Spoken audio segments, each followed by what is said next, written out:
на 777 пригоди всім. Здавалося ще станом на ранок сьогодні, що будемо мати, можливо, ще одну війну, власне, вже в арабському світі, але виглядає так, що цього не буде, що це була доволі таки вивірена блискавична операція коаліції Великої Британії і США у Ємені. На вашу думку, з того, що ми зараз спостерігаємо в інформаційному просторі, чи вона завершена, чи вона досягла свого результату? Ну і знову ж таки, це жартівливе питання. Томагавки, які летять по Ємену, а може їх могли і нам надати. Зрештою, тепер буде менше томагавків для Збройних сил України. Разом із есмінцями, звідки не запускаються. Тобто тут тільки таким чином можна томагавки надати. Було б дуже добре, якщо б пара-трійка есмінців було б надано розпорядження Збройних сил України для того, щоб добити Чорноморський флот в Криму. Але я, на жаль, цього не прогнозую в середстроковій перспективі. Цілком можливо, якщо там Конгрес ухвалить відповідну допомогу, з паліативом буде покінчено і есмінці з томагавками дадуть. Але це такі, знаєте, жарти разом із мріями. Стосовно Ємену, поки що виглядає так, що такий удар був. Ємен доволі давно напрошувався на ці удари. Напрошувався і напросився. І тому цей удар був питанням часу. Дуже дивно, що такого довго. Я думаю, що поки що все. Тобто зараз вони відбомбилися, дивимося на результати і далі так само дивимося, як ситуація там буде надалі розгортатися. Як вважаєте, Росія спробує використати цю історію для того, аби виправдати свої терористичні дії в Україні, і там в інших точках, де росіяни проявляють свою агресію? Вони ж завжди намагаються перекинути цей місток. А ви посмотрите, що вони роблять, ті англосакси, а чому нам нельзя? Я думаю, що приблизно щось таке ми почуємо вже сьогодні від російських пропагандистів і, може, навіть у залі засідання ООН згодом від російської делегації. Так, вони скликали засідання ООН для того, щоб викласти глибоке занепокоєння терористичними бомбардуваннями єменських хуситів з боку Сполучених Штатів Америки. І цілком можливо, вони зараз будуть закликати до деескалації. А війна в Україні – це немного другое. В такому дусі, очевидно, буде розгортатися ці промови росіян в ООН. Денисе, власне, західна преса пише про плани наступного тижня делегації Сполучених Штатів зустрітися із представниками України, навіть з делегацією на чолі з президентом України у швейцарському Давосі. Блумберг, зокрема, опублікував такий текст, де йдеться про те, що Джейк Саліван приїде, радник з безпеки президента Байдена, з іншими фахівцями з боку Сполучених Штатів, скажімо так, з оборонної підтримки України, стратегічного планування, і будуть говорити з українською стороною про план, про бачення того, як вести бойові дії, війну проти Росії у 2024 році. Навіть Блумберг нібито це подавав так, що Америка попросить у Зеленського надати такий стратегічний план, розповісти про нього, як Україна собі бачить бойові дії. В зв'язку з цим виникає таке питання. От в той момент, коли ще Конгрес США не проголосував за оборонну підтримку Україні на цей рік, чи взагалі доречно, скажімо так, вести такі розмови, чи це такий нормальний діалог плановий, коли треба, так би мовити, звірити годинники, бачення, обмінятися думками, як кожна сторона собі бачить продовження бойових дій проти Росії, оборону України, оборонну операцію, згодом операцію зі звільнення України, а вже згодом все одно гарантовано ця оборонна підтримка буде проголосована? Я, чесно кажучи, не розумію, що мається на увазі під цим стратегічним планом. Це на кшталт того, що вимагала пані Безугла свій час, тобто надати план ведення війни на 24 рік для Комітету з питань оборони та розвідки Верховної Ради України. Щось таке мається на увазі, бо існують ряд таємних документів, які визначають стратегічний замисел використання Збройних сил України, але ці таємні документи, вони доступні дуже обмеженому колу осіб. Можливо, ці документи представники Сполучених Штатів вимагатимуть показати їм в Давосі. Мені важко це, насправді, щось прокоментувати. Очевидно, Володимир Зеленський знайде ті слова, які переконають представників Сполучених Штатів щодо наших цілей на 24 рік. Умовно кажучи, там просунутись до адміністративних кордонів Криму. Умовно кажучи, вигнати Чорноморський флот Російської Федерації остаточно з Криму. там провести наступальну операцію на лівобережжі Херсонської області. Я умовно кажу, там, якщо там всі співпадіння, я кажу, випадкові. Я відразу хочу попередити щодо своїх слів. Ну, можливо, щось таке. І під це Володимир Зеленський буде вибивати зброю. Не думаю, що якісь секретні таємні плани будуть привезені в Давос для того, щоб продемонструвати їх представникам Сполучених Штатів. Це було б не дуже ок з боку безпеки. Але ми чуємо про те, що от саме цього і вимагають республіканці в Сенаті і в Конгресі. Навіть був якийсь представлений план перемоги України з боку республіканців, який якраз передбачає передачу великої кількості озброєнь. Можливо, з цим буде корелюватися. Ну, тут важко що сказати. Ну, а тим часом Росія продовжує пробувати наростити свої потужності, зокрема за допомогою інших країн. І минулого тижня ми багато говорили про ракети КНДР і про те, що вони можуть бути вже в Україні і, можливо, навіть уже були застосовані. Але, наприклад, наші повітряні сили офіційно наразі то спростовували і казали, що наразі такого факту немає. От вчора Генеральний прокурор України Андрій Костін таки вийшов із заявою і сказав, що українські слідчі отримали попередні докази того, що Росія таки могла використати ракети виробництва КНДР при обстрілі Харкова 2 січня. І от, крім того, зараз вивчають всі ці факти і кажуть, що також будуть працювати із уламками ракет на місцях нещодавних атак на Харківщині і Одещині. І от зараз ми бачимо ці уламки цієї ракети. Тобто, фактично, вчора була така перша заява про те, що ці ракети КНДР таки в Україні і вже були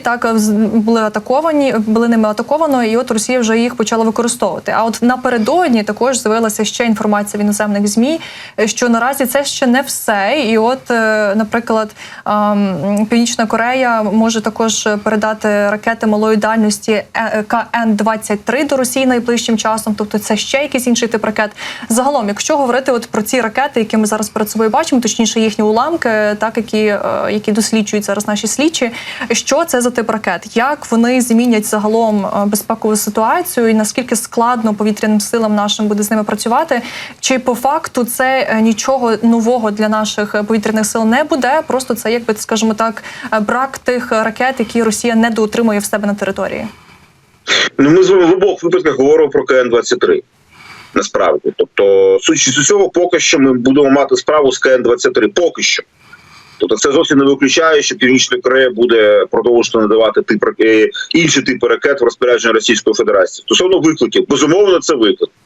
Я з самого початку казав, в тому числі в ефірі вашого телеканалу, про те, що передача північно-корейського озброєння в Російській Федерації – це в будь-якому разі виклик. Можу скільки завгодно казати про те, що там вона може бути низької якості, чи не дуже точним, але це кількість. А кількість, вона за законом філософії дуже часто переходить в якість. От. І це навіть з філософської точки зору, якщо можна так виразитися, це буде загроза. А з військової точки зору однозначно це загроза. Чому? Тому що давайте ми зараз згадаємо, куди летіли балістичні, аеробалістичні, крилаті ракети Х-22, які теж не збиваються звичними, значить, радянськими зенітно-ракетними комплексами, які є в нашому розпорядженні. Куди вони летіли? Вони летіли на захід і вони летіли на південь. Тобто саме туди, де немає прикриття зенітно-ракетними комплексами Петріот, які здатні збивати подібні повітряні цілі. Тобто і збільшення кількість цих ракет – це виклик і для тих територій, які прикриті ЗРК Петріот і ЗРК САМПТІ, які здатні збивати, оскільки тоді досягається масовість і більш ймовірність прориву протиракетної та протиповітряної оборони. І це ще більше виклик для тих територій, які не прикриті цими системами. Тобто це в будь-якому разі проблема, оскільки балістична ракета – це балістична ракета. Вона має всі властивості балістики, тобто висока швидкість, дуже складно її перехопити.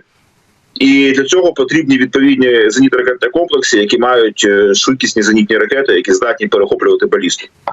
Тому це суттєвий виклик. І зараз якраз той факт, що ми активно порушуємо питання щодо підсилення системи ППО України, підсилення нашої протиповітряної парасольки, це більш ніж на часі. Тобто Північна Корея, на жаль, очевидно, буде збільшувати постачання для Російської Федерації, оскільки автократичні режими, тоталітарні режими, вони мають, на жаль, одну перевагу. Тобто все вирішується одним розчерком пера, І для того, щоб щось вирішити і надати щось розпорядження іншій країні, для цього там великих дискусій, які зараз тривають в західному світі, для цього не потрібно. Крім ракет «Кандер», також вчора з'явилася інформація масово в російських медіа про те, що Росія хоче почати виробляти нові авіабомби. Про це повідомляло, зокрема, російське агентство ТАСС. І от хочуть виробляти ці нові планируючі авіабомби «Дрель», які називаються, у 2024 році. Навіть з'явилася вже фотографія, як попередньо вони можуть виглядати. А зараз можемо її отак от воно виглядає, в принципі. І от кажуть, що ця така новітня авіабомба вже успішно пройшла навіть всі випробовування. І от серійне виробництво призначене саме на цей поточний рік.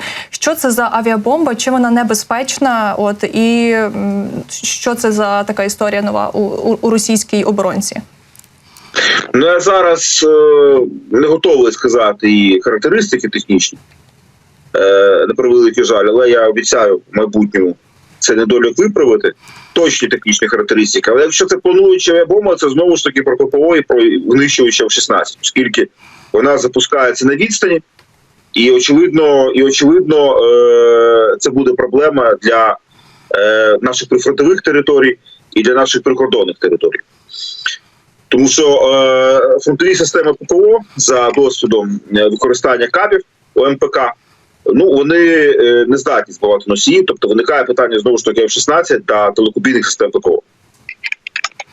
Ну, власне, росіяни, бачимо, дуже велику ставку роблять саме на планируючі авіабомби. Напередодні теж наші військові оглядачі публікували фото і писали про те, що ці модулі планування і корекції МПК росіяни вже ставлять навіть на 1,5-тонні бомби, на ФАБ-1500. От, власне кажучи, ми зараз спостерігаємо, наприклад, КБ-500, наприклад, півтонні бомби, які масово Росія в такому випадку і в такому форматі використовує саме із модулями МПК. Чи росіяни і далі будуть нарощувати, на вашу думку, масштабувати таке от застосування бомб саме із модулями планування корекції вже більшої ваги, більшої руйнівної сили, і наскільки от вони здатні от використовувати в великій кількості ФАБи, фугасні авіабомби 1500 уже у форматі саме коригованих авіабомб? Ну, я зараз уточнив якраз стосовно дрелі. Стримав свою обіцянку щодо того, щоб закрити пробіл в незнанні ТТХ. 30 кілометрів планування цієї бомби. Це не так багато, як ті МПК, які зараз використовуються, тут 50-70 кілометрів. Але це достатньо для того, щоб кидати їх за межами дії зенітно-ракетних комплексів малої дальності. І деяких ЗРК навіть середньої дальності. Головна перевага цієї бомби – це її дешевизна, тобто вони будуть вироблятися якраз в масовому плані. Хоча основним носієм буде вважатися винищувач Су-57, який на сьогоднішній день не прийняти на озброєння Російської Федерації, тому, очевидно, вони будуть їх пристосовувати до звичайних літаків. Тобто це буде масове використання, масове виробництво таких бомб. І ми можемо з вами зробити певні висновки стосовно і відповіді на ваше питання стосовно масштабування використання плануючих бомб Російської Федерації, в тому числі і більш потужних. Оскільки, якщо вони можуть бути недостатньо точними, то це буде компенсуватися їхньою потужністю. І зважаючи на дальність планування цієї бомби, тобто планування, зниження їх на ціль, це буде проблемою для системи ППО. Ще раз, власне, це актуалізує питання посилення української протиповітряної оборони. Петріоти потрібні всюди, і на півночі, і на півдні, які змогли би навіть збивати оці носії цих бомб, власне кажучи, на підльоті ще до того, як ця бомба вже скинута і прямує до цілі, що називається. Денисе, дякую дуже за включення, за ваші коментарі. Денис Попович з нами був в ефірі. Коротке оголошення, що маємо наприкінці цієї інформаційної години стосовно важливого збору для наших прикордонників, якраз які воюють на передовій. І ми для Луганського прикордонного загону легендарного вже не раз на транспорт збирали, але ми знаємо, що авто на фронті, на передовій, це, по суті, розхідний матеріал, дуже багато знищується автомобілів, ламається. Зараз ми збираємо на Volkswagen T5 повнопривідний бус для прикордонників за QR-кодом, який на нашому екрані, друзі, з'явився. Перейдіть, будь ласка, і долучіться до цього нового збору. Ми обладнаємо цей мікроавтобус також засобами радіоелектронної боротьби, тобто він буде захищений від російських ударів з повітря, ударів дронами, і потрібно зібрати для цієї справи 370 тисяч гривень. От ми лише розпочали сьогодні зранку збирати і дуже розраховуємо на вашу активність, на долучення, на ваші донати. Власне, неважливо, яку суму ви скидаєте, але важливо, що робите це активно, допомагаєте зібрати повну суму, і віримо, що найближчим часом нам із вашою допомогою це вдасться зробити. Отож, на бус Volkswagen T5 збираємо для наших бойових прикордонників із Луганського прикордонного загону. Дякую кожному, хто долучився вже і прямо в цю хвилину долучається і закидає свій донат. За QR-кодом переходьте, будь ласка.